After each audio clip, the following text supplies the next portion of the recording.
तर ही गाडी पूर्ण ए सीमध्ये आहे, फुल ए सी आहे. फर्स्ट ए सी आणि सेकंड ए सी रूफटॉप म्हणजे वरच्या साईडला आहे. तर आतमध्ये घेऊन या कॅमेरामॅन, इथं दाखवा तुम्ही इंटिरियर गाडीचं. हा स्पीकर आहे पायनॉरचा. हे ए सीचे इव्हेंट्स म्हणजे आपले बटन्स आहेत.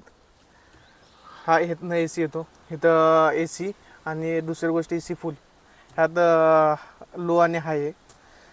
थंड पण भेटतो तुम्हाला आणि गरम पण. दुसरी गोष्ट ह्याच्यात ही वरचा ए सी आहे इकडे या साईडला मागं. आणि अशा टाईपमध्ये गाडी आपली आत्ता कंडिशनमध्ये आहे आत्ता सध्या तरी.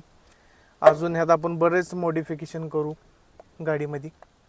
आता मी तुम्हाला बोनट साईड दाखवतो गाडीची, त्यानंतर गाडीचा आपण रिव्ह्यू बघू. रिव्ह्यू म्हणजे गाडीची साईड कॅचअप करूया आपण, साईडचे अँगल्स व्हिडिओमध्ये. तर चला बोनट साईडला.